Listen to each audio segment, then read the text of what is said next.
Hello friends, நம்ம இன்றைக்கி ஒரு முக்கியமான வீடியோ தான் பார்க்க போகிறோம். என்னென்னா, நிறைய நாளாக நீங்கள் என்கிட்ட கேட்டுட்டு இருந்த வீடியோ வெப்சைட் எப்படி ஃப்ரீயாக க்ரியேட் பண்ணுறது, இதை தான் நாம் இன்றைக்கி இந்த வீடியோவில் பார்க்க போகிறோம். வெப்சைட்னால் என்ன அப்படின்னு நம்ம ஃபஸ்ட்டு தெரிஞ்சுக்கலாம். இந்த காலகட்டத்தில் வெப்சைட் வந்து ரொம்ப முக்கியமான ஒன்றா இருக்குது. நாம் எந்த தொழில் செஞ்சாலுமே அதுக்கு வெப்சைட் அப்படின்னு ஒன்று ரொம்ப முக்கியமானதாக ஆயிடுச்சு. நம்மளுக்கு எப்படி முகவரி முக்கியமோ அதே மாதிரி நம்ம செய்கிற தொழிலுக்கும் இணையதளத்தில் ஒரு முகவரி கொடுக்கறது ரொம்ப ரொம்ப முக்கியமாயிடுச்சு. வெப்சைட் அப்படின்றது என்னென்னா, நம்ம செய்கிற பிஸ்னஸ், அதாவது தொழிலுக்கு நம்ம ஒரு அடையாளத்தை பதிவு பண்ணுறது, ஒரு அடையாளத்தை க்ரியேட் பண்ணுறது, இதுதான் வெப்சைட். ஓகே, வெப்சைட்னால் என்ன, அதோட முக்கியத்துவம் என்ன அப்படின்னு நம்மளுக்கு தெரிஞ்சிருச்சு. அதை எப்படி க்ரியேட் பண்ணோம் அப்படின்னு நம்மளுக்கு தெரியணும் இல்லையா? அதை தான் நம்ம இன்றைக்கி இந்த வீடியோவில் பார்க்க போகிறோம். அது மட்டும் இல்லாமல் வெப்சைட் பற்றி உங்களுக்கு நிறைய கேள்விகள் இருக்கும். முக்கியமாக வெப்சைட் க்ரியேட் பண்ணுறதுக்கு பணம் தேவையா அப்படின்னு இப்போவே உங்களுக்கு கேள்வி எழுந்திருக்கலாம். அதுக்கு என்ன பதில் அப்படின்னா, ஆமாம், இப்போது ஒரு வெப்சைட்டை க்ரியேட் பண்ணணுன்னா அதுக்கு பணம் கொடுத்து தான் ஆகணும். ஆனால் எல்லாராலையும் பணம் செலவு பண்ண முடியுமா? முடியாது. அதுக்காக நான் சர்ச் பண்ணேன். 3 மாதமாக ரிசர்ச் பண்ணதுக்கு அப்புறமா நான் ஒரு வழியை கண்டுபிடிச்சிருக்கேன். அதை தான் இன்றைக்கி இந்த வீடியோவில் உங்களுக்கு சொல்லித்தர போகிறேன். அதுக்கு முன்னாடி உங்ககிட்ட ஒன்று நான் கேட்டுக்கிறேன். நம்ம சேனலை இன்னும் நீங்கள் சப்ஸ்கிரைப் பண்ணலைன்னா கொஞ்சம் சப்ஸ்கிரைப் பண்ணிவிடுங்க. நீங்கள் சப்ஸ்கிரைப் பண்ணுறதால எனக்கு என்ன ஆகுது, நிறைய புதுசாக வீடியோஸ் இதே மாதிரி பண்ணணும், நிறைய யூஸ்ஃபுல்லான இன்ஃபர்மேஷனை வீடியோவாக கொடுக்கணும் அப்படின்னு தோணுது. அதுக்காக தான் கேட்டுக்கிறேன். பிடிச்சிருந்தால் சப்ஸ்கிரைப் பண்ணுங்கள், கம்பல்சரி இல்லை. இப்போது வெப்சைட் எப்படி க்ரியேட் பண்ணுறதுன்னு பார்க்கலாம். ஒரு வெப்சைட், ஒரு இணையதளத்தை உருவாக்கணுன்னா அதுக்கு 2 விஷயங்கள் தேவை. அது என்னென்னா, ஒன்று வெப் ஹோஸ்டிங், ரெண்டாவது டொமைன். ஃபஸ்ட்டு சொன்ன வெப் ஹோஸ்டிங் அப்படின்னா என்னென்னா, ஒரு வெப்சைட்டில் நிறைய பேஜஸ் இருக்கும், அது எல்லாமே நீங்கள் பார்த்துருப்பீங்க. அதாவது நம்ம டிசைன் பண்ணுற நம்ம டேட்டாஸையும் நம்ம ஃபைல்ஸையும் ஸ்டோர் பண்ணி வைக்கிறதுக்கு வெப்சைட்டில் ஸ்பேஸ் தேவை, அதாவது வெப் ஸ்பேஸ் தேவை. இதுதான் வெப் ஹோஸ்டிங் அப்படின்னு சொல்கிறோம். இன்னும் கொஞ்சம் புரிகிற மாதிரி சொல்லணுன்னா, நம்மளோட வெப்சைட்டில் சில முக்கியமான பேஜஸ்லாம் க்ரியேட் பண்ணுவோம். எக்ஸாம்பிளுக்கு home page, about page, gallery, contact page, இந்த மாதிரி சில முக்கியமான பேஜஸ்லாம் க்ரியேட் பண்ணி அதில் நம்ம டேட்டாஸை சேவ் பண்ணி வைப்போம். அப்படி இல்லைனா நம்ம பிஸ்னஸ் பண்ணோன்னா நம்ம பிஸ்னஸ் பண்ணுற நம்ம பிஸ்னஸோட டீட்டெயில்ஸ், ஃபைல்ஸ் எல்லாத்தையும் நம்ம அதில் அப்லோட் பண்ணுவோம். இந்த மாதிரி நீங்கள் அப்லோட் பண்ணுறதுக்கு எவ்வளோ ஸ்பேஸ் தேவைப்படும்? எக்ஸாம்பிளுக்கு 1 GB 2 GB இந்த மாதிரி ஸ்பேஸ் வந்து தேவைப்படும் இல்லையா? இதுதான் இந்த வெப் ஸ்பேஸ் தான் நம்மளுக்கு வெப் ஹோஸ்டிங் அப்படின்னு சொல்கிறாங்க. அடுத்து டொமைன் நேம். டொமைன் நேம் அப்படின்றது என்னென்னா, நம்ம வெப்சைட்டுக்கு இருக்கிற பேர், அதுதான் வந்து டொமைன் நேம். எக்ஸாம்பிளுக்கு .com, yahoo.com, youtube.com, .in, .org இந்த மாதிரிலாம் இருக்குது பார்த்தீங்களா? இதுதான் டொமைன் நேம். ஈஸியாக சொல்லணுன்னா, நம்ம வந்து சர்ச் என்ஜினில் சர்ச் பண்ணுறதுக்கு எந்த அட்ரஸை போட்டு நம்ம சர்ச் பண்ணுவோம், எதை டைப் பண்ணுவோம், அதுதான் நம்மளுடைய டொமைன் நேம். இந்த 2 விஷயங்கள் இருந்தால் நம்ம ஒரு வெப்சைட்டை க்ரியேட் பண்ணிடலாம். முன்னாடிலாம் வெப்சைட் க்ரியேட் பண்ணணுன்னா நம்மளுக்கு Java script, C++, HTML, PHP, .NET இந்த மாதிரி வெப் டிசைனிங் லாங்குவேஜ்லாம் தெரிஞ்சிருக்கணும். அதெல்லாம் தெரிஞ்சிருந்தால் தான் ஒரு வெப்சைட்டை க்ரியேட் பண்ண முடியும். ஆனால் இப்போது டெக்னாலஜி எவ்வளோ வந்து வளர்ந்துட்டதால், அப்கிரேட் ஆகிட்டதால் இப்போது இதெல்லாம் தெரிஞ்சிருக்கணும்னு அவசியம் இல்லை. ஒரு வெப்சைட்டை அழகாகவும் அதே நேரம் ஈஸியாகவும் க்ரியேட் பண்ணுறதுக்கு நிறைய சாஃப்ட்வேர் வந்துருச்சு. அதில் ஒரு சாஃப்ட்வேர் தான் WordPress. வேர்ல்டில் 60% வெப்சைட் வந்து இந்த WordPress சாஃப்ட்வேர் வச்சு தான் க்ரியேட் பண்ணுறாங்க. அதாவது 100 வெப்சைட் க்ரியேட் பண்ணுறாங்கன்னா அதில் 60 வெப்சைட்ஸ் இந்த WordPress சாஃப்ட்வேரில் தான் க்ரியேட் பண்ணுறாங்க. இதே WordPress சாஃப்ட்வேர் வச்சு தான் நம்மளோட வெப்சைட்டை எப்படி ஈஸியாகவும் அழகாகவும் டிசைன் பண்ணுறதுன்னு தான் நம்ம இந்த வீடியோவில் பார்க்க போகிறோம். Without coding and programming. இந்த வீடியோ பார்த்ததுக்கப்புறம் நீங்களே ஓனாக உங்களோட வெப்சைட்டை க்ரியேட் பண்ண போகிறீங்க. இந்த வெப்சைட்டை, அதாவது நீங்கள் க்ரியேட் பண்ணுற உங்கள் வெப்சைட்டை ஆன்லைனில் இருந்து யார் வேணாலும் பார்க்க முடியும். இந்த வீடியோ உங்களுக்கு எப்படி உங்களோட ஓன் வெப்சைட்டை க்ரியேட் பண்ணுறது அப்படின்னு சொல்ல போகுது. நம்மளோட வெப்சைட் வந்து இந்த மாதிரி தான் இருக்கும். நம்ம க்ரியேட் பண்ண போகிற வெப்சைட் இந்த மாதிரி தான் இருக்கும். இந்த வெப்சைட்டை நம்ம எப்படி எடிட் பண்ண போகிறோன்னா, சிம்பிள் மெத்தட், இந்த மாதிரி ட்ராக் அண்ட் ட்ராப் மெத்தடில் பண்ண போகிறோம். ட்ராப் பண்ணி இந்த வெப்சைட் நம்ம எடிட் பண்ண முடியும். நீங்களும் இந்த வீடியோவை ஃபுல்லாக ஸ்கிப் பண்ணாமல் பார்த்து ஒரு அழகான இந்த மாதிரி ஒரு சூப்பரான வெப்சைட்டை 10 நிமிஷத்தில் க்ரியேட் பண்ணுங்கள். ஓகே, நம்ம வீடியோக்குள்ளே போகலாம். நாம் இந்த வீடியோவில் இந்த வெப்சைட்டை நம்ம 2 பார்ட்டாக க்ரியேட் பண்ண போகிறோம். ஃபஸ்ட் பார்ட்டில் நம்மளோட வெப்சைட்டை லான்ச் பண்ண போகிறோம். ஒன்ஸ் நாம் லான்ச் பண்ணிட்ட பிறகு யார் வேணாலும் இன்டர்நெட்டில் இருந்து உங்களோட வெப்சைட்டை பார்க்க முடியும். ஒருவேளை நீங்கள் இந்த வீடியோ பார்க்குற டைமில் என்னோடய வெப்சைட்டை நான் லான்ச் பண்ணிகிட்ருப்பேன். நீங்கள் அதை செக் பண்ணணுன்னா கூட பண்ணிக்கலாம். நம்ம வெப்சைட்டை லான்ச் பண்ணுறதுக்கு நாம் 3 ஸ்டெப்பை ஃபாலோ பண்ணணும்.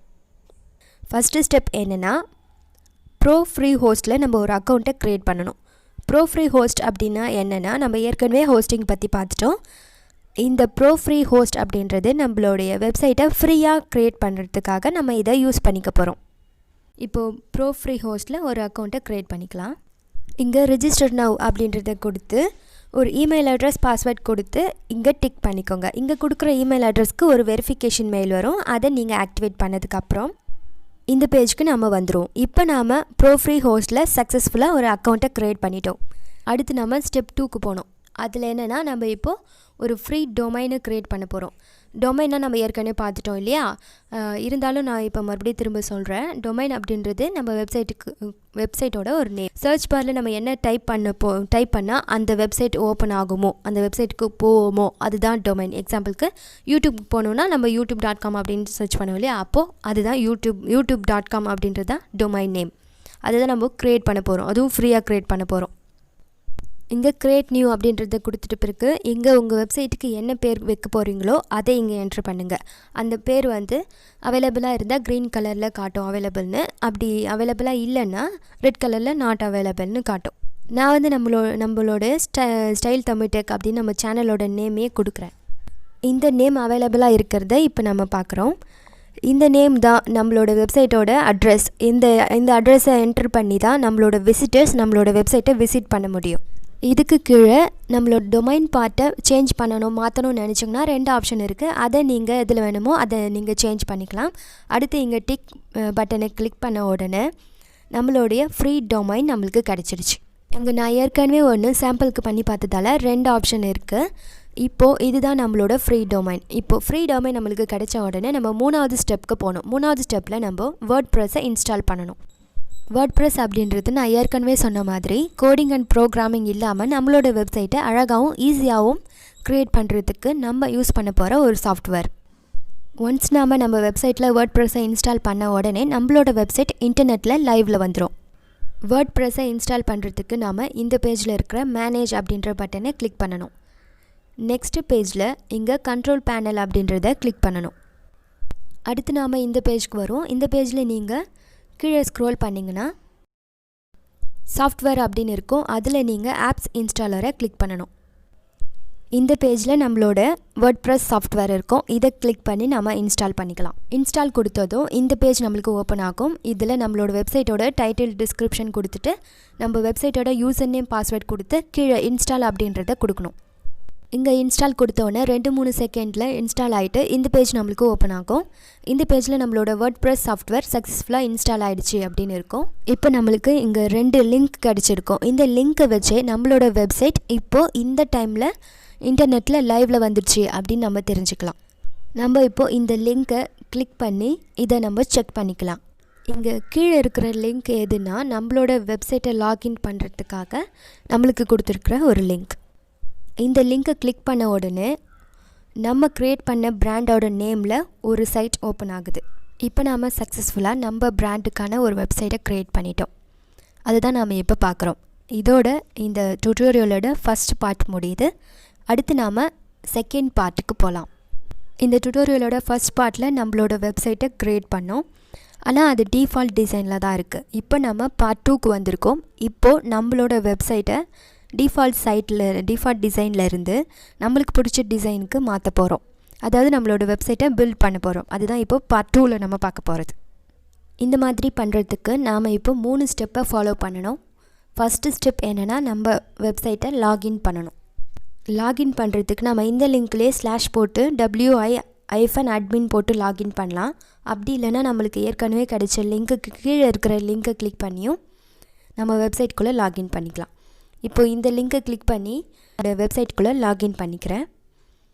இப்போ நம்ம சக்ஸஸ்ஃபுல்லாக நம்மளுடைய WordPress வெப்சைட்குள்ளே லாகின் பண்ணி வந்துட்டோம். இதுதான் நம்மளோட WordPress டேஷ்போர்ட். நம்ம வெப்சைட்டோட கண்ட்ரோல் இங்கே தான் இருக்குது. அதாவது இங்கேருந்து தான் நம்மளோட வெப்சைட்டை ஃபுல்லாக கண்ட்ரோல் பண்ண முடியும். இப்போ நாம் லாகின் பண்ணிட்டோம். அடுத்து ஸ்டெப் 2க்கு போகணும். ஸ்டெப் 2ல் நம்ம வெப்சைட்டுக்கான டிசைனை சூஸ் பண்ணணும். அதுக்கு இங்கே இருக்கிற அப்பியரன்ஸை கிளிக் பண்ணி தீம்ஸ் இன்ஸ்டால் பண்ணணும். நான் ஆஸ்ட்ரா அப்படின்ற தீம்ஸை எடுத்துக்கிறேன். அப்பியரன்ஸில் போய்ட்டு தீம்ஸ் செலக்ட் பண்ணிவிட்டு இங்கே நியூ தீம்ஸ்னு இருக்கும், அதை கிளிக் பண்ணிங்கன்னா நிறைய தீம்ஸ் வந்து கிடைக்கும். அதில் ஆஸ்ட்ரா அப்படின்றத நம்ம சர்ச் பண்ணி எடுத்துக்கலாம். சர்ச் பாரில் போய்ட்டு ஆஸ்ட்ரா அப்படின்னு நம்ம டைப் பண்ணோன்னா அந்த தீம் மட்டும் நம்மளுக்கு கிடைக்கும். இப்போ நான் ஆஸ்ட்ரா அப்படின்னு போட்டு நான் சர்ச் பண்ணுறேன். இதுதான் அந்த தீம். இதை இன்ஸ்டால் கொடுத்துக்கலாம். இன்ஸ்டால் கொடுத்துட்டு ஆக்டிவேட் கொடுக்கணும். அடுத்து கெட் ஸ்டார்டட் அப்படின்னு கொடுக்கணும். இது கொடுத்த உடனே நம்ம இந்த பேஜுக்கு வருவோம். இந்த பேஜில் எலமெண்டார் அப்படின்றத செலக்ட் பண்ணிக்கலாம். இது எதுக்காக செலக்ட் பண்ணுறோன்னா, இது மற்றதை விட இது கொஞ்சம் வெப்சைட் எடிட்டிங்க்கெலாம் ஈஸியாக இருக்கும், அதுக்காக தான் இது செலக்ட் பண்ணுறோம். இதை செலக்ட் பண்ணிவிட்டு உள்ளே போன உடனே நம்மளுக்கு நிறைய வெப்சைட் டிசைன்ஸ் கிடைக்கும். இதில் உங்களுக்கு எந்த டிசைன் பிடிச்சிருக்கோ அதை செலக்ட் பண்ணிக்கோங்க. எனக்கு க்ரீன் கலர் பிடிக்கும், அதனால நான் இந்த டிசைனை செலக்ட் பண்ணிக்கிறேன். இந்த டிசைனை செலக்ட் பண்ணி நம்ம ப்ரிவ்யூ பண்ணி பார்க்கலாம். இது ஓகே அப்படின்னா இந்த டிசைன் உங்களுக்கு பிடிச்சிருந்தா இம்போர்ட் கம்ப்ளீட் சைட் அப்படின்னு கொடுத்து இங்கே இம்போர்ட் கொடுங்க. இம்போர்ட் கொடுத்த உடனே ஃபுல்லாக இம்போர்ட் ஆகிடும். இங்கே வியூ சைட் அப்படின்றத கிளிக் பண்ணி பார்த்தீங்கன்னா நீங்கள் உங்களுடைய டிசைன் வந்து இங்கே அப்ளை ஆகிருக்கிறத நீங்கள் பார்க்க முடியும். இப்போது நம்மளோட டிஃபால்ட் டிசைன் போயிட்டு நம்ம இப்போ அப்ளை பண்ண டிசைன் இப்போ வந்திருக்கு. இப்போ நம்ம வெப்சைட் வந்து இப்படி தான் இருக்குது. அதாவது நம்ம வெப்சைட்டோட டிஃபால்ட் டிசைனை மட்டும்தான் மாற்றி வேறு ஒரு டிசைன் கொடுத்துருக்கோம். இதில் நமக்கு தேவையில்லாத டெக்ஸ்ட் எல்லாமே இருக்கும். இது எல்லாமே நம்ம எடிட் பண்ணி தேவையில்லாத எல்லாத்தையும் எடுத்துகிட்டு நம்மளுக்கு என்ன தேவையோ அதை நம்ம எடிட் பண்ண போகிறோம். இதுதான் நம்மளோட 3வது ஸ்டெப். இந்த 3வது ஸ்டெப்பில் நம்ம என்ன பண்ண போகிறோன்னா எடிட் பண்ண போகிறோம். நம்மளுக்கு தேவையான கண்டென்ட்டை நம்ம வெப்சைட்டில் எடிட் பண்ண போகிறோம். நம்ம வெப்சைட்டில் இருக்கிற எந்த பேஜ் வேணாலும் நம்ம எடிட் பண்ணிக்க முடியும். அது எப்படின்னா, இங்கே இருக்கிற எடிட் வித் எலிமெண்டார் அப்படின்றத கிளிக் பண்ணாவே போதும், நம்ம இந்த பேஜ்க்கு வந்துடும். இதில் நம்மளுக்கு எல்லா டூல்ஸுமே இருக்கும். இதில் ட்ராக் அண்ட் ட்ராப் மெத்தடில் நம்ம ஈஸியாக எடிட் பண்ணிக்க முடியும். இப்போ சாம்பிளுக்கு நான் ஒன்று எடிட் பண்ணி காமிக்கிறேன். இங்கே எடிட் பண்ணுறது ரொம்பவே ஈஸி. நம்ம எந்த டெக்ஸ்ட்டை எடிட் பண்ணி மாற்றணும்னு நினைக்கிறோமோ அந்த டெக்ஸ்ட் மேலே ஜஸ்ட் கிளிக் பண்ணாலே போதும். அதை நம்ம ரிமூவ் பண்ணிவிட்டு அங்கே நம்மளுக்கு என்ன டெக்ஸ்ட் வேணுமோ அதை நம்ம ஈஸியாக டைப் பண்ணிக்கலாம். இப்போது இந்த மாதிரி இதே மெத்தடில் இங்கே இருக்கிற டூல்ஸ் எல்லாம் நம்ம யூஸ் பண்ணி நம்மளுக்கு டெக்ஸ்ட் வேணும்னா நம்ம இந்த மாதிரி ட்ராக் அண்ட் ட்ராப் பண்ணி டெக்ஸ்ட் ஆட் பண்ணிக்கலாம். இமேஜ் வேணும்னா இமேஜ் ஆட் பண்ணிக்கலாம். ஒருவேளை அந்த இமேஜ் வேணாம் அப்படின்னா நீங்கள் ரைட் கிளிக் பண்ணி டெலீட் கூட பண்ணிக்கலாம். அந்த மாதிரி உங்களுக்கு என்ன தேவையோ அந்த டூல்ஸ் வந்து இங்கே எல்லாமே இருக்கும். அதை நீங்கள் எடுத்து ஆட் பண்ணிக்கலாம். இப்போது பட்டன்ஸ் வேணும்னா இந்த மாதிரி ட்ராக் பண்ணி ட்ராப் பண்ணி அதை எடிட் பண்ணிக்கலாம்.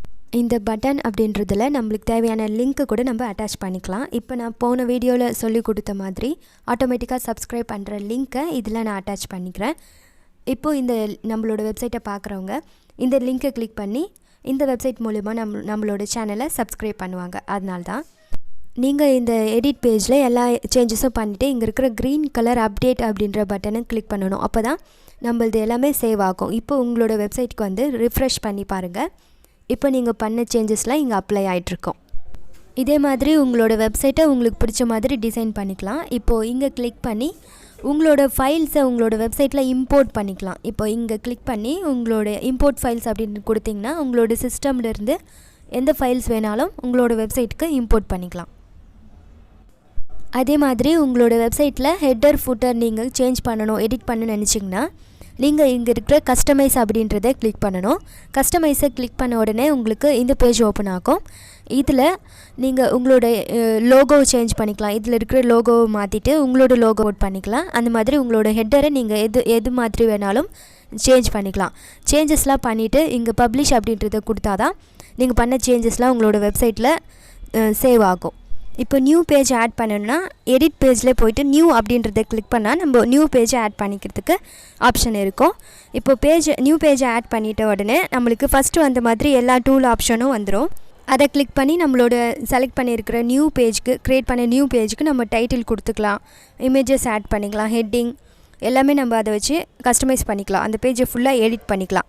இமேஜஸ் கூட இம்போர்ட் பண்ணிக்கலாம். எப்படி வேணுமோ அந்த மாதிரி நம்மளோட நியூ பேஜை வந்து க்ரியேட் பண்ணிக்கலாம். இந்த மாதிரி எடிட் பண்ணி ஒரு டெம்ப்ளேட் க்ரியேட் பண்ணுறதுக்கு கஷ்டமாக இருக்குதுன்னு நினச்சிங்கன்னா இங்கே கிளிக் பண்ணிங்கன்னா டெம்ப்ளேட்ஸ்லாம் நிறைய ரெடிமேடாக கிடைக்கும்.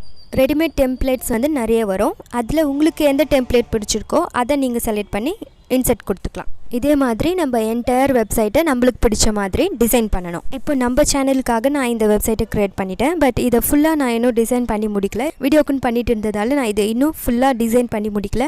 அடுத்த முறை நீங்கள் பார்க்கும்போது நான் ஃபுல்லாக டிசைன் பண்ணி முடிச்சிட்ருப்பேன். நீங்கள் செக் பண்ணி பார்க்கலாம். அடுத்து இன்னொரு விஷயம் சொல்லணும். நாம் இப்போது ஃப்ரீயாக ஒரு வெப்சைட்டை வெற்றிகரமாக பண்ணி முடிச்சிட்டோம். இதில் இப்போ வந்து இன்டர்நெட்டில் இதை யார் வேணாலும் பார்க்க முடியும். இந்த வெப் அட்ரஸை வச்சு யார் வேணாலும் இதை ஆக்சஸ் பண்ண முடியும். இதில் என்னென்னா நம்மளோட சேனல் நம்மளோட வெப்சைட் அட்ரஸில் நம்ம சேனல் நேம் பக்கத்தில் சில எக்ஸ்ட்ரா லெட்டர்ஸ் இருக்கும். இது எதுக்காக அப்படின்னா நம்ம ஃப்ரீயாக டொமைன் க்ரியேட் பண்ணதுக்காக தான் இந்த மாதிரி நம்மளுடைய வெப்சைட் அட்ரஸ் பக்கத்தில் UNAUX அப்படின்னு சில லெட்டர்ஸ் வந்து வந்திருக்கு.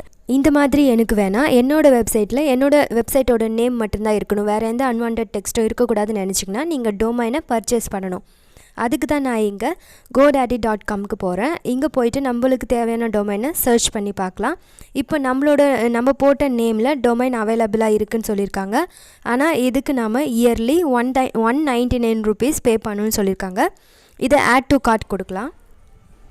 இப்போ நம்ம இந்த பேஜுக்கு வந்திருக்கோம். இந்த பேஜில் இந்த டொமைனுக்கான இன்வாய்ஸ் கொடுத்துருக்காங்க. ப்ரைவசி அண்ட் ப்ரொடக்ஷன் எல்லாமே சேர்த்து நம்ம இன்னும் கொஞ்சம் எக்ஸ்ட்ரா அமௌண்ட் பே பண்ணுற மாதிரி சொல்லியிருக்காங்க. இது வந்து கண்டினியூ டு கார்ட் அப்படின்னு கொடுக்கலாம். இப்போ நம்ம அடுத்த பர்ச்சேஸ் பில் பே பண்ணுற பேஜ்க்கு நம்ம வந்துடும். இதில் வந்து 1 இயருக்கு நம்ம எவ்வளோ பே பண்ணுற மாதிரி வருது அப்படின்னா டோட்டல் அமௌண்ட் நம்ம இந்த டொமைனுக்காக 1496 rupees வந்து பே பண்ணுற மாதிரி இருக்குது. செக் அவுட் கொடுத்து நம்ம இந்த டொமைனை பர்ச்சேஸ் பண்ணிக்கலாம். ஆனால் எனக்கு இப்போ இருக்கிற டொமைன் நேமை இன்டர்நெட்லேருந்து எல்லாராலையும் ஆக்சஸ் பண்ண முடியும். அதனால் எனக்கு போதுமானதாக இருக்குது அப்படின்னு நான் நினைக்கிறேன். அதனால் இப்போ நம்ம இதை பர்ச்சேஸ் பண்ண வேணாம். அப்புறமா நம்ம வந்து இதை பர்ச்சேஸ் பண்ணிக்கலாம். நீங்கள் உங்களோட வெப்சைட்டை க்ரியேட் பண்ணும்போது உங்கள் வெப்சைட்டோட டொமைனில் அன்வான்ட் டெக்ஸ்ட்லாம் இருக்கக்கூடாதுன்னு நினச்சிங்கன்னா நீங்கள் இங்கே வந்து பர்ச்சேஸ் பண்ணிக்கலாம். அதுக்காக தான் நான் இந்த பேஜை காமிச்சேன். அவ்வளோதான். நம்மளோட வெப்சைட்டை நாம் இப்போ வெற்றிகரமாக கம்ப்ளீட் பண்ணி முடிச்சிட்டோம். இந்த வீடியோவை நான் உங்களுக்கு தீபாவளிக்கு கிஃப்டாக கொடுக்கணும்னு நினச்சேன். இந்த வீடியோ உங்களுக்கு பிடிச்சிருந்தா இந்த வீடியோக்காக நீங்கள் எனக்கு தேங்க்ஸ் சொல்லணும்னு நினச்சிங்கன்னா நம்ம சேனலை சப்ஸ்கிரைப் பண்ணிவிட்டு இந்த வீடியோக்கு ஒரு லைக் பண்ணுங்கள். ஃப்ரீயாக வெப்சைட் க்ரியேட் பண்ணுற இந்த வீடியோ கண்டிப்பாக உங்கள் ஃப்ரெண்ட்ஸ்க்கும் தேவைப்படும். அதனால் மறக்காமல் உங்கள் ஃப்ரெண்ட்ஸ் அண்ட் ஃபேமிலிக்கு இந்த வீடியோவை ஷேர் பண்ணுங்கள். மறுபடியும் இதே மாதிரி ஒரு சூப்பரான வீடியோவோட அடுத்த வாரம் வெள்ளிக்கிழமை ஈவினிங் 5 o'clock மீட் பண்ணலாம். அடுத்து இந்த வெப்சைட்லேருந்து எப்படி மணி ஏர்ன் பண்ணுறது அப்படின்னு அடுத்த வீடியோவில் சொல்ல போகிறேன். அதனால் அந்த வீடியோ எல்லாம் மிஸ் பண்ணாமல் பாருங்கள். Until then, take care. Thanks for watching. எல்லாருக்கும் ஹாப்பி தீபாவளி.